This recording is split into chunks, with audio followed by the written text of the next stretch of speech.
on human resources. The book's name is Sales HR Strategy, and I'll be talking more about it as we go ahead. So, welcome everyone, and I look forward to sharing some of my thoughts and most importantly, my experiences on HR business partnering as we go ahead in today's session. Now, Rita has given me a very tight timeline of 20 minutes to share my thoughts and experiences. I hope I can make the best out of those 20 minutes and add some value to all of you. Great. So, a quick check. Rita, can you see my screen? Okay, great. Thank you so much. Okay. So a quick introduction about me. So like Rita mentioned, I have been working with PepsiCo for the last 11 years now. I joined PepsiCo as a management trainee directly from my MBA campus. I'm a postgraduate in human resources from Accelerate Jamshedpur, India. And I joined PepsiCo as a management trainee in 2010. Now, like I was mentioning, it is a privilege to be here. And the reason why I'm so passionate about this topic is over the last 11 years, this is exactly what I have been doing in PepsiCo. So after I completed my management training, I was the HRBP for a sales unit for 2 years. Then I was HRBP for a beverages unit for close to 1.25 years. And then I moved to another factory as the HRBP for a foods plant back in India, and I was there for close to 2.25 years. And over the last 4.5 years, 4.5 years, I have been uh, taking care of the sales capability vertical for PepsiCo in different capacities. I was the sales capability head for India region, and I was taking care of both foods and beverages. Then I moved to the AMENA sector to support the sales capability COE vertical for 44 countries. And 2 years back, I moved to Bangkok to take care of sales capability for Asia BU to manage the learning and development for sales team across 14 countries in Asia Pacific. So if you see over the last 11 years, the only thing which I have done is HR business partnering. And I'm happy to share some of my knowledge, some of my mistakes, and some of my experiences from those mistakes with all of you today. My request to all the participants, feel free to share your thoughts or your views, or if you have any comments or any questions, feel free to unmute yourself and share your questions. You can also use the chat box to share your thoughts.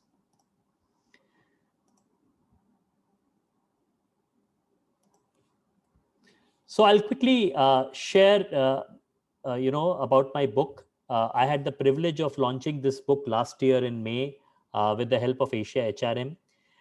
This book is called Sales HR Strategy, and if you see, this book is collection of all my experiences and my thoughts on how to become the right HR business partner for any sales organization. Uh, there, the book covers some of the key aspects of managing HR for sales teams. It focuses on driving the business results through people initiatives.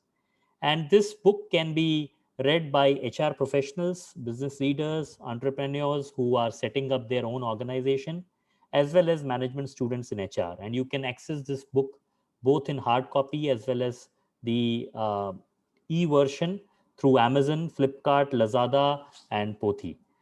I would love I would love to have you guys go through this book and share your comments and thoughts with me, and share your feedback with me on what I can do better for my next book. So moving ahead, let me start with the this session. So if you see, like Rita mentioned, this session is all about HR business partnership.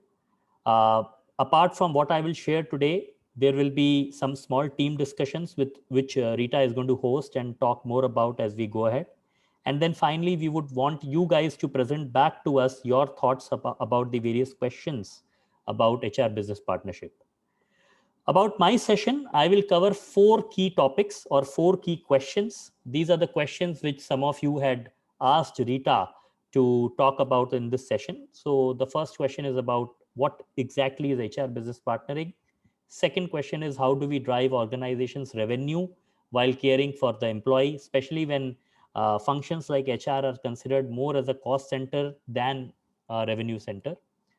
Then the third thing and the most important thing is what are the key behaviors which any HRBP can display, which can help him or her succeed in his role of HRBP.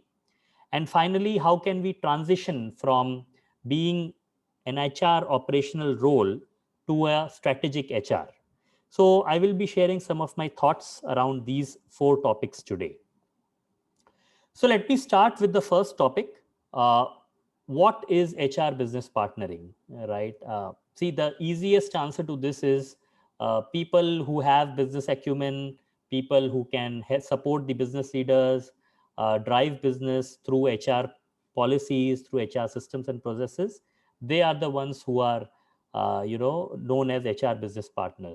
But apart from that, common view which people have, let me introduce the view from microeconomics, especially when microeconomics defines what is a business and what are the factors of production, how can you drive business. So if you see, microeconomics lays it out very clearly that when we talk about the factors of production or factors of adding any value to any business, there are 2 main pillars. The very first pillar is that of a capital, which can include land, financial resources, entrepreneurship. It can also have various other resources like access to capital, access to resources of a particular country or multiple countries. And the second pillar is labor. And this is where the role of HR business partner comes in. See, without the intellectual capability, without the capacity to think, without the capacity of making things happen, capital on its own or financial resources on their own, they cannot lead to a successful business. A successful business is often led by people. At the end of the day, you can replicate the products, you can replicate the services. But what is difficult to replicate is the softer aspects of business, which is actually led by human resources. So, from a microeconomics point of view, HR business partnering is nothing but taking care of the most important pillar of any business, which is the labor or the human resources. If we talk more about how the HR business partner concept has come in the modern world, we need not look far. We have the Dave Ulrich model of HR roles, in which he talks about the 4 key roles of HR. And if you see the dimensions move from processes to people in the X quadrant, and from day to day or operational focus to future and strategic focus in the Y quadrant. And this is where the role of strategic partner is defined by Dave Ulrich. So he says that a strategic partner is someone who is a master of the process to manage the people and who has a strategic focus towards supporting the business. He or she is the person who not only focuses on the immediate challenges faced by a business, but can also ring fence the organization from future risks. So that's where the role of strategic partner is defined, and it's one of the key roles which Dave Ulrich has defined in his model for HR roles. The other 3 roles are that of a change agent, administrative expert, and employee champion. And most of the organizations you will see are now structured in terms of their HR organization in these 4 categories. So they have a COE roles, which basically have deep expertise of a particular or a set of functions like CNB, learning and development. They have a shared services role, which is about the face of the HR to the employees, which handles day-to-day operations, provides the services from the COE to the main organization. And finally, they have the strategic partner or the HRBP roles, who supports and works with business leaders to deliver value to the business. Now, when we talk about HR business partnering, what are the key HR processes which the HR business partner needs to take care? So if you see, any organization starts with having a certain idea about what they want to do. Formally, they call that idea as the organization goals. And from these goals, all the other functions, they create their own strategic vision. And if we talk about HR, some of the key HR processes that contribute directly to the organization goals start from workforce planning and go up to the retirement or termination of the employees. In the middle, if you see, there are these HR processes which any HR business partner needs to own up and needs to add value to the business. Workforce planning, recruitment and selection, onboarding, capability building, talent management, employee engagement, compensation and incentives, attrition or turnover management, grievance management and ethics, safety and legal considerations of the business, and finally the retirement or termination. So any HR business partner needs to address these key HR processes, needs to drive these key HR processes so that the organization goals are met. Moving ahead, I'll transition to the second question, that how do we actually, contribute to the revenue while balancing the need for caring for the employee, right? So sometimes, in many organizations, HR is seen as people who are not business focused, who are only people focused. Whereas there are organizations where HR business partners end up only supporting the business and not caring about the people. So, how do we kind of maintain a fine balance between delivering the organization's revenue as well as caring for the employees? So, if you see, when we talk about organization's revenue, right, any organization wants to increase the profits. Now, when we talk about the profits, there are only two ways to increase the profit. Either you increase the revenue of the company or you reduce the cost of the company. HR as a function is generally considered as a cost center, and prima facie, if you see, most of the focus of any business leader or any HR leader goes into optimizing the cost. So if you reduce the cost, you increase the profit. Having said it, in my session today, I will also like to share some of the thoughts around how can you increase the revenue. Now, when you look at revenue, it's not only the monetary number, it is the value creation. When I spoke about the HR processes in the previous slide, we should look at creating value in all the HR processes. Just think about it. I mean, there are various companies which function as HR consulting organizations, right? They create a lot of value to their clients and to their customers by adding value in those key HR processes. So we know a lot of firms who specialize into hiring and recruitment. There are firms who specialize into organization design. There are consultancy firms that specialize into the compensation benefits and the incentive structure. So there are a lot of organizations who create internal revenues by providing consulting to the clients and customers. Similarly, when you look at your role as a HR business partner, you need to wear the hat of the internal expert or the internal consultant for the key HR processes for your business leaders. When you look at it from a addition of value perspective, you can add the revenue, not the actual revenue always, but sometimes the notional revenue to the company. Just to give you an example, each organization say that they want the best of the people who can take the organization vision ahead. Now, HR can really add value by getting in those people for the right jobs at the right place at the right time. So some of those notional revenue creation happens by bringing in the right people at the right time. Similarly, there are examples which I can go on talking about in all the HR processes. Other way is to also see how you can save costs. And when we talk about saving costs, it's not only about reducing the headcount, it's not only about reducing the salaries of the people, but it can also there can be also alternate ways to reduce the costs. Just to give you an example, a few years back, most of the companies, they used to hire external consultants to source good CVs, source good candidates from the external market.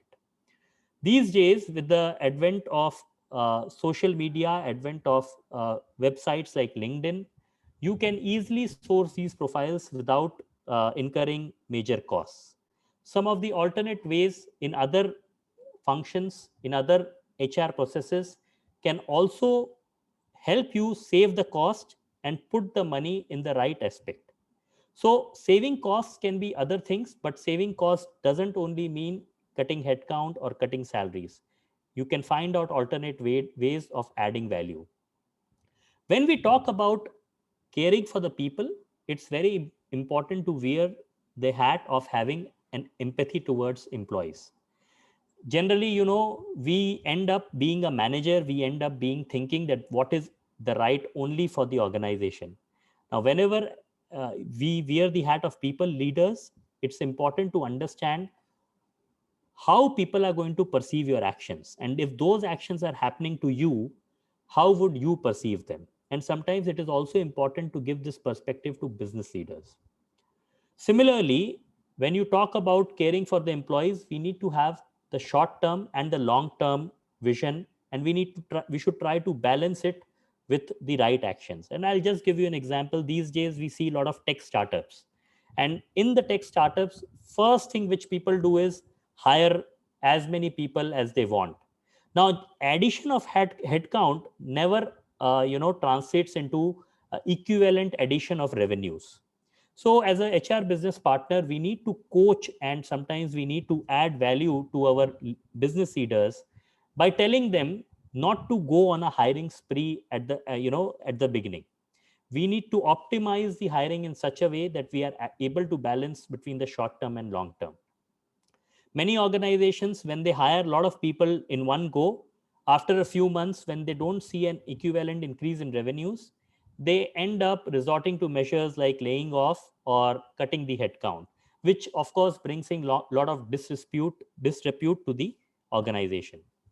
And finally, whenever the times are not good, and whenever there is no other option but you have to take a difficult decision of letting go of people, you can soften it by offering outplacement services. You can probably hire companies which have these outplacement services available, and you can take their help to provide a soft landing to those employees who are letting go. So some of these are thoughts on how we can manage the balance between the organization revenue and care for the employees. A very important thing when we talk about organization revenues is also how you can display your actions in terms of KPIs. So all these HR processes that you see, you need to define the right KPIs to indicate to the business how these HR processes are adding value to the business. So there are various KPIs which we can use for various HR processes, like time to hire, cost per hire, early turnover, time since last promotion, revenue per employee, performance and potential, billable hours per employee. And this billable hours is nothing but looking at it from a consultant's point of view. The engagement scores or the engagement survey results, cost of HR per employee, ratio of HR professionals to employee, ratio of HR business per employee, the turnover rate and the turnover cost to the company, effectiveness of HR software, and the percentage absenteeism or the percentage overtime in a factory. So some of these KPIs are important to indicate how we are adding to the business objectives by managing the key HR processes for the people. Moving ahead, I move to the next part, which is the most important aspect, which is what are the key behaviors that can lead to success for any HRBP. So the very first thing which I will talk about is, generally people see HR business partners as people who start with saying a no. And this is a very common thing which, you know, we as HR business partner don't realize. But when you move from HR to any other function, you realize that this is what actually happens. So you approach for anything to a HR business partner, and generally you will see people citing policies, rules, legacy processes, culture, etc., as a reason for not doing anything. So rather than acting as a supporting partner, we sometimes act as a barrier. And whenever we do this, you know, people can sense the closed door, right? Many of the functional leaders and the functional employees, they become reluctant to approach HR because in their mind those one or two interactions have not been a pleasant interactions, and people can sense that the door is actually closed towards you. And this is where we lose the entire stature, we lose the entire say that we can have on the table, because people see that if we ourselves are not willing to collaborate with them, then why should they collaborate with us? So one or two attempts from them will be there, and in those one or two attempts, if we keep on citing policy, rules, and legacy processes, we will get siloed, we will get tagged as people who have closed door towards anything which is new. Hence, my first you know thought over what should be the right behavior, the first thought is, as a HRBP, it's important to behave like a sounding board first. Whenever anyone approaches us, we need to give uh, give the right attention. We need to understand the needs of the people approaching us, understand what they want from us, and this is where the most important thing comes. Sometimes people just want a sounding board. They don't want solutions. Especially, they don't want solutions from a HR business partner. They want someone with whom they can share their thoughts and bounce off the solutions. So, as a HR business partner, it's first important to not say no, to be a sounding board, and to provide solutions rather than citing problems. So, this is my first view on what should be the right behavior for a HR business partner. Next important thing, and this is something very common that we see happening across organizations, and some of these things people term as how do you kind of mention that HR business partner, how HR business partner can develop a business acumen, right? So very first thing which I would say is, it's important for a HR business partner to shadow key business roles. And this is where, a lot of learning comes. So rather than you waiting for the organization to tell you that you need to work with your production head or work with your finance head, work with your strategy head, why don't you take an initiative and design a process in which you and your team members shadow the business roles at least for one day in a month. And this should also include for you to visiting the markets with salesmen, with the sales team, and visiting factories with the production team. You should also visit customer meetings to know how people are perceiving our products and how people are perceiving our services. A good thing is also to present the monthly business updates in the in the monthly meetings that happens with business leaders. One should also try to take up projects with other functions to resolve any business issues. And let me give you an example. I work in a sales organization, and there are times when we need to correct something in the sales structure. It can be the GTM operations, it can be the sales automation. So a good thing to learn more about business is to take up projects with other functions and understand the business issues and try to resolve them. For HR business partner, it's also important to understand the KPIs, the business language, and connect the business challenges to HR activities. For HR business partner, while it is important to use gut, the feeling that we have or the sense that we have, but it is also important to be open to understand data. Lot of times we keep on trying to understand the emotions of the team. It's also important to ask whether there is a data supporting a particular view or not. And finally, as a HR business partner, we need to act as a conduit between the external connects, the government authorities, the local authorities, vendors, various HR and business forums, and try to bring in an external to internal kind of view. So these are some of the things that HR business partner can do, in my opinion, to learn more about business. Moving ahead, another important behavior for HR business partner can also be to how to map the critical stakeholders. Now, any organization is a set of individuals, but it's not necessary that all individuals work only in a logical fashion. For a HR business partner, it's important to understand the softer tone of the organization. It's important to understand the political landscape in the organization. It's also important to understand who holds the power of decision making. What are the organization leaders' priorities? And sometimes when you are stuck in a bigger issue, don't ask yourself what is the logical reason why the issue has happened. Sometimes you need to ask yourself why the issue has happened because of a certain person. What are the interests of those people? What are the focus area of those people? What are they aware of and what are they not aware of? And a classic example of this can be in a factory setting where a lot of production managers want to run shifts in their own way. But as HR managers, you are cognizant of the local compliances regarding shift scheduling, regarding the shift timings.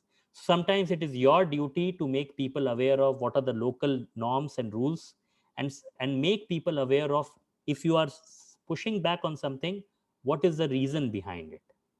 So these are some of the things which you can do. Moving ahead, another important behavior for a HR business partner is to actually get his own HR house in order. And sometimes as HR leaders, this is where we face the first challenge. You know, for a HR business partner, it's important to understand what is the existing culture, the system processes in their own HR organization. Sometimes you need not go far. You will have HR team members who have very strong mindsets, who come as reluctant team members for any initiative or any change you want to bring, or any service orientation you want to drive. It's important to identify those HR team members first and proactively work with them, coach with them, and get them onboarded on your vision. It's also important to predict and deal with resistance first in your organization at the starting level. You don't want a situation where you want to drive things, but your team members themselves, they are not onboarded on a particular idea. So it's important to get the HR house in order. And that is where my thought for a HR business partner is to be more proactive than reactive. Rather than thinking, how you will tackle with a challenge, identify the challenge beforehand and have ways to avoid those challenges. And as a HR business partner, it's sometimes very important for you to mobilize resources. Now, when I talk about resources in different organizations, language, it can mean different things. For some organization, it can mean budgets. For some organization, it can mean headcount. For some organization, it can mean access to other resources, maybe IT resources, maybe market resources, etc., etc. So it's important that you mobilize resources and make your team feel comfortable with the way you want to run the HR organization. And all this you can only do when you first ensure a regular connect with your team, and then expand that regular connect with all the sections of employees in the organization, and be open to feedback. Moving ahead, this is the most important behavior which any HR manager, HR business partner can display, and that is about how do you build capability and culture. Sometimes, as HR leaders, we get into this trap of people saying something negative about us, and we getting into the trap of taking revenge. Now, this is absolutely not acceptable for an HR business partner. HR business partner needs to behave like a big brother who needs to be mature enough to understand the politics, but at the same time resolve things peacefully. And sometimes it takes a lot of effort to uh, you know uh, uh, optimize your own ego, but look at the larger picture. So please avoid getting into the trap of taking revenge from certain function leaders, certain employees who do not speak very highly of you. As a leader, you will always be prone to criticism. How you take this criticism defines you, defines your function. And hence, it's important to avoid getting into the trap of taking revenge. Second important thing is to be present physically. And when I talk about being present physically, it means going to the shop floor, taking a round of the office, going and meeting your important stakeholders and important employees outside your premises, traveling across the country or countries to meet your employees. Remember, even your shadow has a power. Your shadow can build faith. So be very, very, open to travel and be present physically. And next point is about the most important point for a HR business partner. You need to stand for what you believe in. Sometimes it is difficult. Sometimes it can, you can have a lot of roadblocks. But if you have mature leaders around you, if you have mature, board leaders, board partners, board members, they will be able to see that value in it. See, an organization runs on trust, and as a HR business partner, we have the absolute right for standing up for the right culture and the ethics in the organization. So if you believe that someone is doing wrong, then you need to highlight it. You cannot stay silent. You cannot, just overlook things that, okay, this is wrong. I don't have guts. If I do this, I will be the bad apple. Even if you are the bad apple sometimes, if you believe it is right, you need to stand for it. It is easier said than done. It is easy for us to say, but it is very difficult to practice. But if you do it, you actually gain a lot of respect within the organization. Other behaviors are being soft towards your people. Never ever come with the point that you are the disciplinarian or you are the person who would kind of set things right from day one. You need to have a softer aspect, softer approach towards people, and you need to ensure that people are happy in confiding with you what could be the right way of doing things in an organization. Other important behavior is avoiding negative talks. You don't want to end up in a situation where people quote you and talk about the negative things which you have spoken about someone or some process or some initiative. Please avoid negative talks. Yes, there can be times when you will need to set things right. Always look at the brighter side of life. Never ever get into the vicious loop of criticizing or gossiping about people. If you gossip about people, they get a free ticket to gossip about others and gossip about you behind your back. And finally, the most important thing, build a learning culture. This is something which is very important, and this is something which we have to be a champion. In any organization, we cannot say that people don't have time for learning. We cannot say that people can't even log onto a certain website like LinkedIn Learning to know something more about their work and about how to become better. You should be an employee champion to build a learning culture. So I come to the last part. How can we elevate the HRBP from a typical HR operational role to an actual HRBP? And for this, it's very simple. See, you can either be a person who only admires the moon in the sky, or you can be the person who can actually land a rover on the moon. As far as HR operational role is concerned, never, in those roles, generally people end up waiting for instructions from the top, either the business leader or any other functional leader.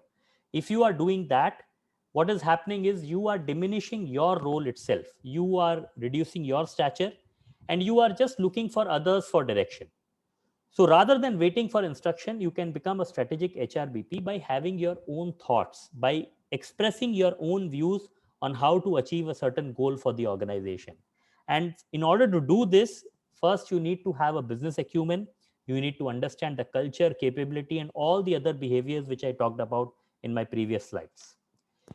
In an HR operational role, generally people have a siloed mindset. They only look at one aspect. For example, in a CNB team, they might only look at retirement. They can only look at incentives. So rather than having a siloed mindset, look at how you can have a collaborative mindset. Look at how the incentive is going to impact the behavior of people to achieve certain sales. Look at how the bonus is going to impact the senior team members to drive a certain target. In an HR operational role, generally people drive systems and processes, whereas in a strategic HRBP, you need to have a larger view of how your actions are impacting the organization goals. In an HR operational role, people generally are happy with the timelines. If they meet the timelines, they are very happy. If they don't meet the timelines, they keep on pushing for it. Whereas in a strategic HRBP role, you need to compress those timelines to achieve more. And there are classic example. I mean, there are real life example where, you know, good leaders generally tend to achieve more by compressing timelines as well as providing the comfort to the employees. So how can you move from being a timeline oriented taskmaster to someone who can achieve more by compressing the timeline as well as providing the comfort to the team? And finally, in an HR operational role, generally you find a lot of negative employees who can criticize the system, culture, people, process. If they miss a promotion or if they don't get their own desired role, they keep on saying that the organization is biased, the manager is biased, the system is biased. From there, how can you become a strategic HRBP when things go wrong? How can you own the change? How can you say that there are multiple opportunities lying ahead of the employee in future, and how can you take the ownership of setting the culture right?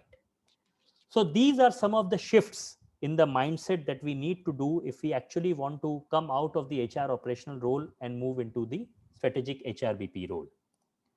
So this brings me to the end of my session. I'll be happy to take any questions, or if you have any comments or queries, please feel free to share them with me. Hi, any question for Mr. Vitaj? Thank you very much for the wonderful sharing. And any question for Mr. Vitaj before we move on to the next section? Just feel free to ask any questions. So maybe I have a fresh question for Mr. Vitaj. Since you have been a HRBP for over 10 years, what is the biggest challenge? A very good question. Actually, there is no one big challenge. There are, you know, set of challenges that keep on coming, you know, as and when the situation progresses.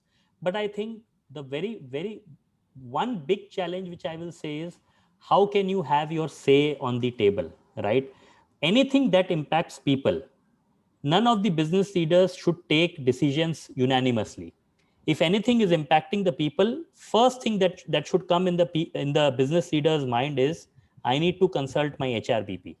So how can you create that sense in the functional leaders about them consulting you before doing anything or taking any decision for the people? I think that is a very big challenge. That is something which I have been kind of facing in all my roles. And the first thing I do is always to set this thing in their mind that you cannot take any decision for the people without consulting me. So this, I think, is something which is very important. And that, of course, needs to incorporate my sense of learning about business, my sense of adding value about the business, my sense of looking at the bigger picture, my sense of having a big brother kind of an attitude versus, you know, just looking at an organization silo of HR. Mm, thank you, thank you. So any other question for Mr. Vitaj? There's a question in the chat box, Rita. Sure. Oh, there is a question there. Okay. Mr. Vitaj, what keeps you going and motivates you in this role?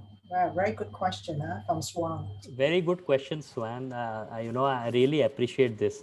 So to be honest, there have been times when I have been feeling absolutely demotivated. You know, it feels like quitting. You feel like, you know, why it is happening to you. You feel like people are harsh towards you. You feel like nothing is in your control, right? So these are the common feelings which all of us have when we are in this role of HR business partnering.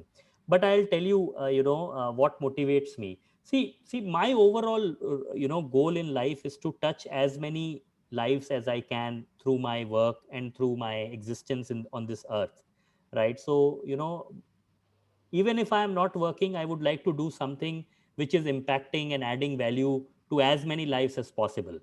One of the efforts which I have done is in form of the book which I published last year. that is beyond my work, right? So, what keeps me motivating and sometimes in tough situations is, am I adding value to the people around me? Am I, softening their existence? Am I adding to their knowledge? Am I reducing their workload? Am I smoothing the way they are living? So these are some of the questions I ask whenever I get stuck. And some of these questions, when I reflect, I find it very motivating. And trust me, guys, HR is not a very straightforward field. It is not something that you take effort and you will get an output proportionate to your effort. HR is something which is very, very gray and very, very vague. Sometimes you do something, people react in some way, and you get stuck. So, these are the things, the vagueness of it, the randomness of it is something which keeps me motivated. Wow. Thank you. Thank you. And comments from Vinisa. Thank you very much. It's very insightful and great sharing. Okay. Any other questions for Mr. Retouch before we move on to another section? Yeah, there is one more question from there's one more question in the chat box. Yeah, right. What are some practical ways to start understanding the business and culture and to identify who are the decision makers? So the very first thing is, first you need to, if you are joining a new organization or if you're joining in this role as a new person, first you need to establish your coaches, right? And coaches are not necessarily senior people. It can also be a team member who is junior to you, either in HR or in any other function. So it's important to understand what's the existing, ways of working from these coaches or these mentors that you have in the team. And you need to be absolutely honest and absolutely shameless in assigning these coaches or mentors for yourself. So the first thing is to listen and understand what's the underlying current and ways of working, what's the underlying culture from the people whom you trust. Second thing is to identify how things are moving, what have been the big decisions in the past, who have taken those decisions, who have been the barriers, who have been the proponents or people who have been driving those changes. And you can ask yourself who calls the shots. Sometimes when you spend time in the organization, you can actually understand who calls the shots in the organization, right? So some of these things are there. If you need to know more about it, you can refer to my book. My book has a lot of chapters on this particular aspect of understanding the culture, especially when you join a new organization, a new company, or in a new country. Yeah. So, Mr. Richard, can you tell us the name of your book again? The name of my book is Sales HR Strategy. Ah, okay, okay, very good, very good. Okay, any other questions? Okay. Yes, Rita, can I ask the last question? Is that okay? Sure, sure, go ahead. Yeah. Although I see a question on the chat box, so do I wait or? Yeah, go ahead. Yeah. Okay. Oh, Okay. go ahead. Yeah. Actually, Ritesh, it's about being the more mature person. It's about the backstabbing or the negative talks that when we speak negatively of people, it will come back to us. They'll say, "Oh, Ritesh, the HRBP said this about you," stuff like that. I actually want to ask you, Ritesh, how do you inculcate non-gossiping, non-backbiting culture in a company, which I think is extremely difficult. Yeah. Very good question and very tough question. Yeah, that's true. Yeah. See, actually, generally in an organization, people tend to replicate the behavior of their leaders, right? And if you want to set the right culture, it should first start with the leaders. And when I talk about leaders, it is not only the CEO, right? It can be the CFO, it can be the CHRO. It is basically the entire functional leaders who need to set the right tone. Now, as a HRBP, the very first thing which I believe can make a difference is you yourself need to be honest, right? And when you are honest, people can see through you. People can appreciate that, yes, you are honest. And honesty means that if you have a certain view about a certain person or a certain situation or a certain initiative, you present the same version of the truth to everyone to whom you're talking. Generally, when people see that you are being truthful and you are being honest, they realize that gossip or negative or any false truth doesn't have any space in the organization. That's the first thing you can do. Second thing you can do is you need to cut the gossip right in its bud, right? You cannot wait for the gossip to become big.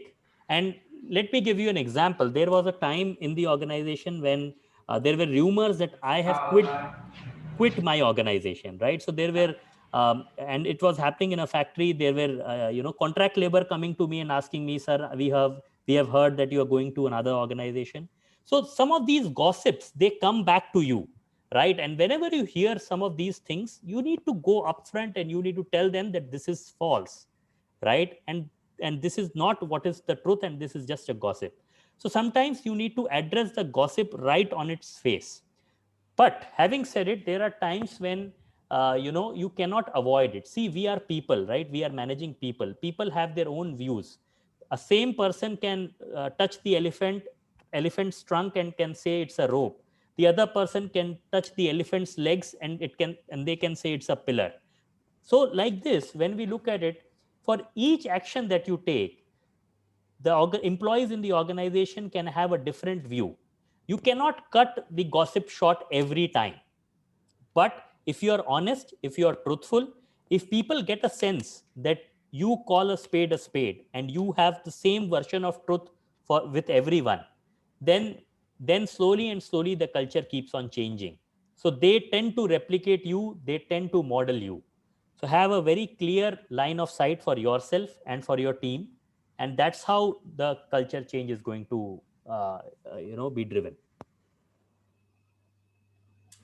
Thanks, Ritesh. Rita, I just want to add, the support must come from the CEO. That's all. Because this has happened to me.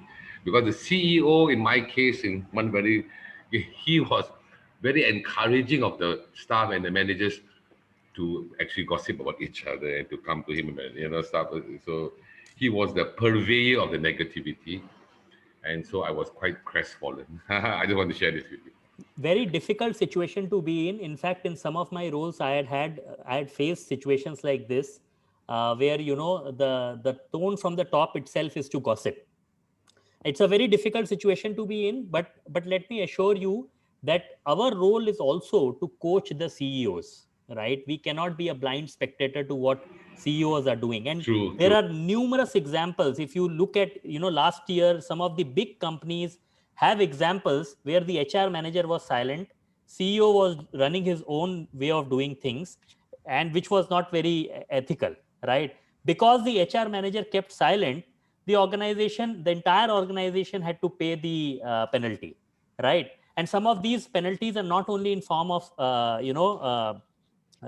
money. Some of these penalties are also in terms of reputation of the organization.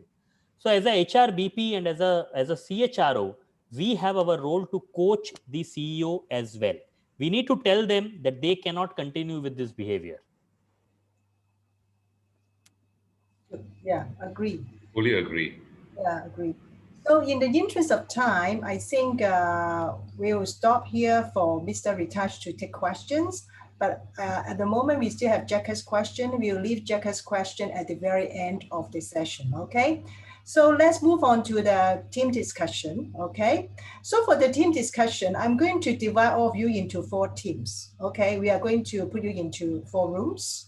And for room number 1, you are going to share the topic on the real-time experience on dealing with a shift from operational HR to HR BP. And Jacka will be the facilitator of this team, and Carmen will also be in this team. And Carmen, for the question itself, already send it to your WhatsApp chat box, just in case your team cannot pick up the question now. You just help them to let them know the question again. Okay, Carmen? Question 1, okay? For those in your team, they have to discuss on this question, okay? And then for team number 2, Dia is the facilitator. Dia, I just took the liberty of you agreeing to be the facilitator because you are an amazing one. And the question for team number 2 for Dia's team is, what has worked and what has not worked from the shift? Okay, so actually I already have it in the chat box. You can take a look at it. Sorry for that, yeah. So number 2, what has worked and what has not worked from the shift? And this is the question for DS team, okay? Question number 3 is Foster and also Mr.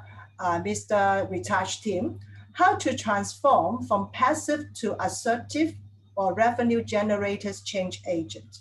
How to transform HR from passive to assertive or revenue generators change agents. Okay, this is the question for team number 3. That is Foster and Mr. Ritaj team. I already put the question in Foster's chat box. And the last one, okay. And the last one is actually is my team. How do we assess the competencies of a HRBP? How do we assess the competencies of a HRBP? Okay, so since DS phone battery is low, just a backup. Mr. Miran, I would like you to back up just in case they forgot about the question for your team. You are in the same team as Dear, okay? Team number 2. So the question is, what has worked and what has not worked from the shift? The shift is from operational HR to HRBP, okay? Do remember this question, and then, okay? So what has worked and what has not worked from the shift? Okay. So just in case DS battery is very low, then you will be the backup. And then for each team has to select the team representative who is supposed to take who is supposed to have a summary of the team discussion and then present the team result when we are back to the same room. So each of the breakout session only takes 20 minutes. Okay. So in each of the team, you have to select the team representative. Okay. So the team representative responsibility is to do a summary of the team discussion and then present it when we are representing your team, and then we present it when we are back to the main room after 20 minutes. Are you all clear? Are you what you are supposed to do? Of course, in your team, before you start your team discussion, please introduce yourself. Select a team leader, team representative who represent your team to have a summary when and then present it when we are back to the main room. And then thirdly, we already have the question for each of the team. Okay, for team number 1, Jacker and Carmen has the question, and Jacker is the facilitator. And Carmen, you can refer the question on your chat box. Team number 2, Dia and also Miran. And Mr. Miran, I will also text you the question just in case you forgot. Okay, and since Dia's phone is low, battery is low. Team number 3, Foster, and then Mr. Ritaj will be in the team. And then I believe both of you are very familiar with the question. And team number 4 is my team. What are assess the competencies of HRBP? Okay, so I will open all the rooms and I will see everybody in 20 minutes.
Hello. Oh, so are we back? Everybody is back? Okay. My team has Arya and also Amanda, Carmen. Okay. I'm seeing Carmen is here. Amanda is also coming back, and Arya is there. Yeah, all my team member is here. Okay, okay. So, for Dia's team, Dia, Miran, Miran, your team members are all here. I think we lost the people. We lost some of the people. Never mind. I think it's normal. No. Actually, Karen and we had it with Karen, me, and Kim Kong. But the presenter will be Karen because she insisted that she wanted to facilitate. Because of the today's age of equality of the sexes. So I think it was important. This is called guided democracy. Rita, do you think we could try and wrap it up? I'm really very tired. I had a long day today. Okay, let's start it. Okay, Yeah. let's start it. So, group one, who is going to represent it? 5 minutes, within 5 minutes. Group one, Jacka's team, who is the presenter? Okay. From me, I was facilitating our team. For the first question, it was share real-time experience on dealing with the shift from operational HR to HRBP, and my team had Amanda, Carmen, and Bunga. She left in the middle because she was having some sound problem with the connection, and we had Arya as well.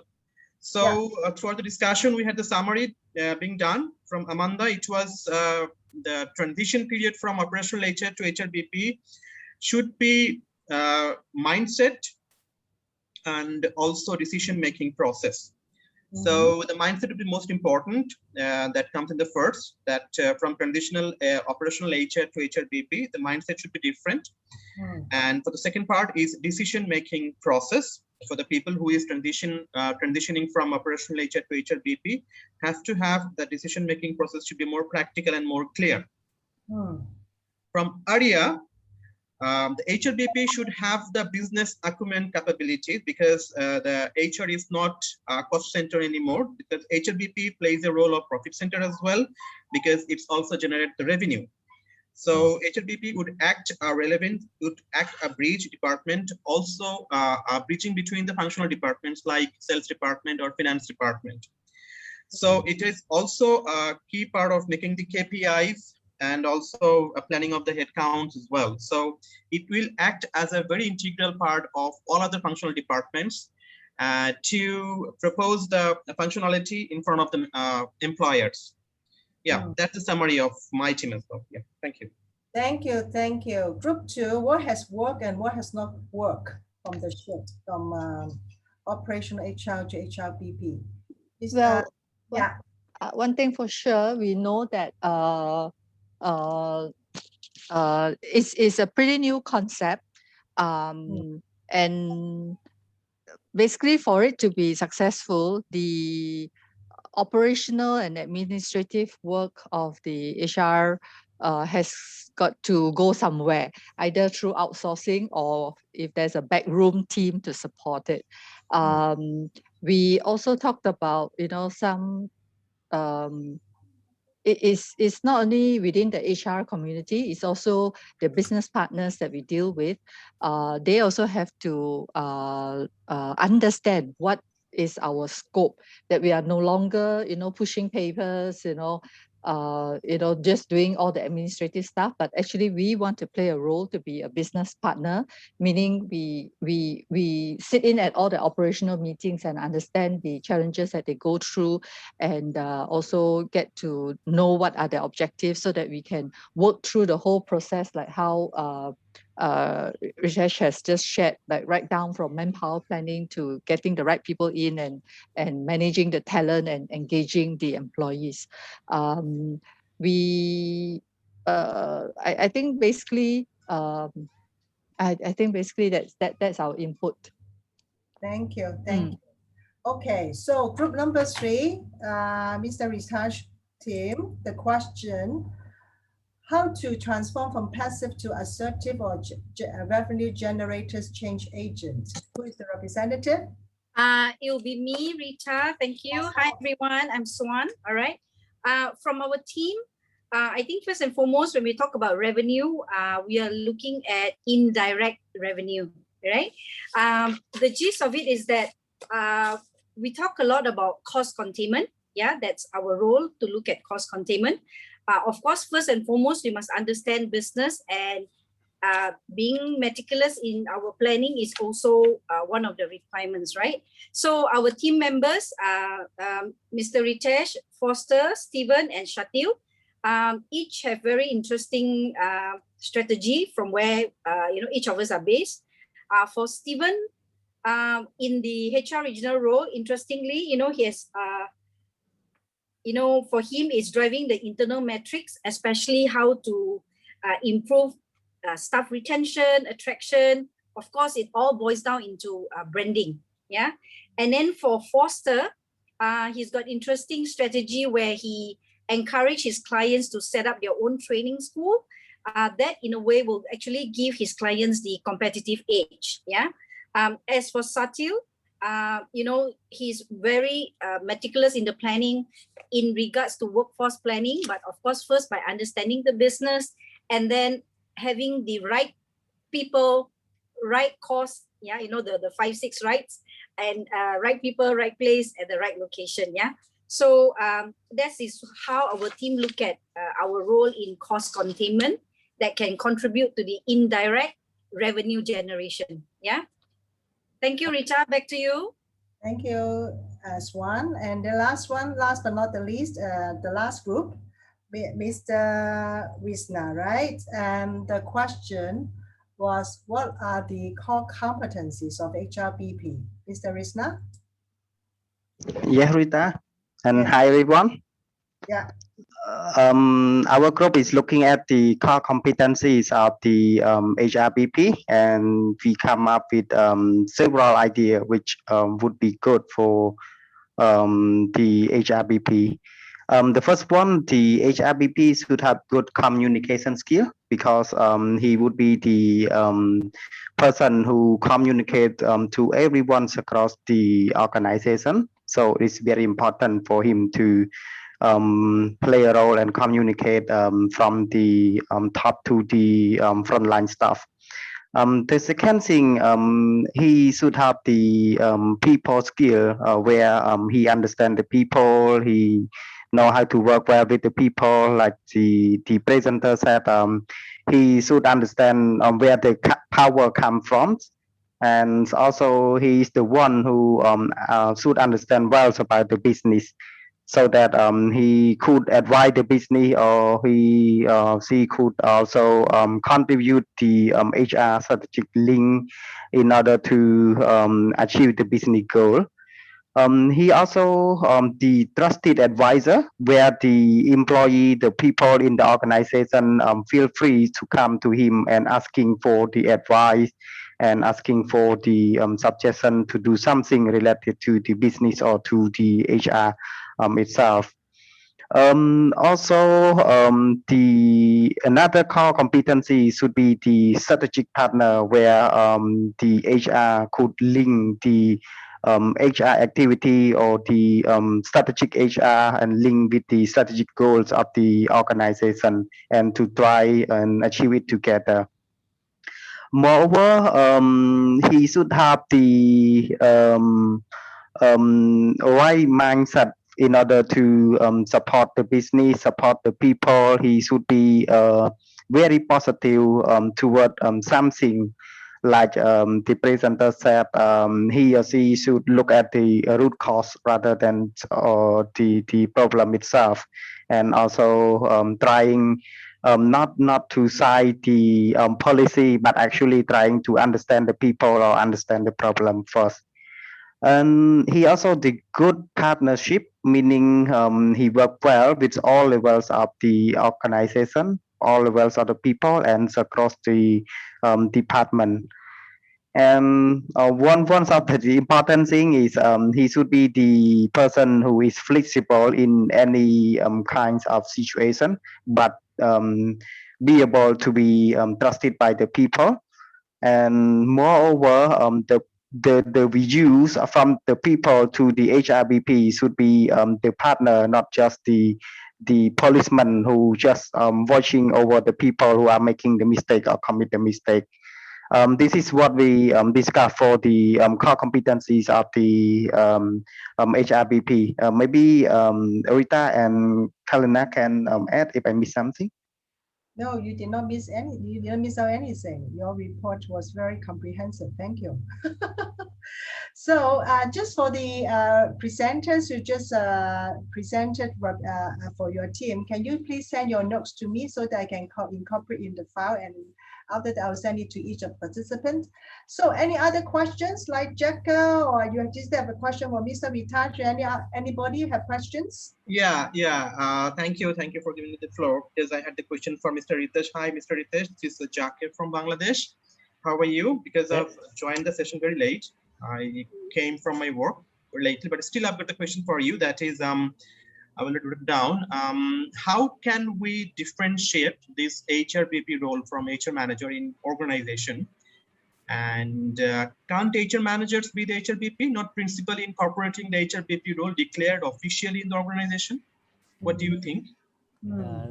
See, good point. Firstly, welcome to this session. Even if you have joined late, not an issue. Rita is recording this session. All right, and you can access the initial part through the recording. In order to answer your question, see, there are two types of approach. First approach is, what is the mindset of the HR manager, right? Again, if it is easy for a lot of us to do admin work, right? To coordinate, to block hotels, to block rooms, to, and lot of time. I mean, you can spend the entire 8 or 10 hours that you give in the office just doing admin work. Number one, because it is very easy. You have higher capability, but still, if you are given a simpler job, you will do it, and there will be some satisfaction of doing it. So it depends on the mindset of the person. Now, the key question that we need to ask is, if I am having 8 or 10 hours of work in front of me in a day, how am I spending the single second, right? And am I spending that second to push papers, or am I spending that second to learn something and add value to the organization, right? And adding value to the organization is many times self-initiated, right? We can keep on waiting for the CEO, we can keep on waiting for our manager to give us work, or we can say that organization wants to achieve this. One of the ways in which we can do is by doing these 3-4 things. And in order to identify what to do, you need to have that initiative to go out there, meet employees, meet customers, meet functional leaders, right? So this is the first type of mindset, right? So organization can give you admin work, but you need to decide whether you want to spend the entire day doing it or change your mindset and add value to yourself, and hence add value to the company. That's the first thing. Second thing is, see, if you are in the position of a function head, you need to really differentiate between work that is routine work and work that requires thinking. A lot of times as leaders, we are not able to segregate that work amongst our team members. And if we are not able to segregate those work amongst our team members, ultimately we are paying a lot to the team, but utilizing them only to do paper pushing or admin work.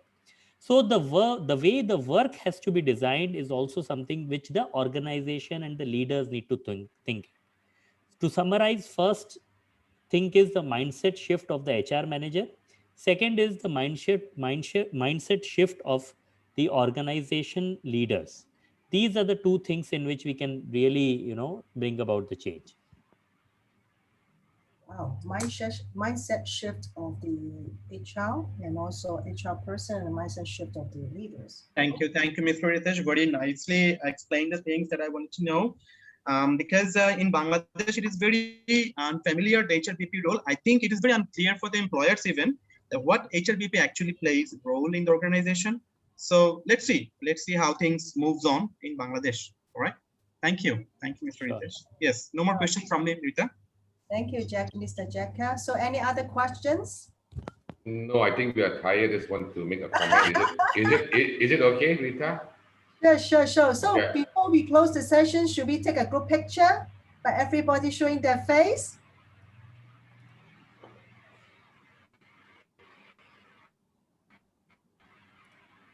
Actually, I Okay. just want to just say thank you, Ritesh. And Ritesh, just a brief comment. You look just like a Bollywood actor who visited Cambodia last year. Oh, is it? Who is that Bollywood actor? Someone called Hrithik Roshan or something like that. Oh my God, that's a big compliment to me. I would love to look like him, but in real life, I look like someone else. I look like a very famous TV reporter in India. Is that right? So actually, we should have taken the picture at the beginning of the session, right? So we are going to show your face, the rest of the team, like Mr. Steven, Mr. Miran, and No, I'm a very bashful person. I'm sorry, I can't. okay, no worries. Okay, 1, 2, 3. Okay, one more. 1, 2, 3. Okay, thank you. So Thank you, Rita. much. Thank So you, Rita. we'll see you next time. Thank you. Thank you, Mr. Ritach, and all Thank you, the Rita. Thank you, Mr. Ritesh. Hopefully Thank see you you. next time. Thank you so much. Bye.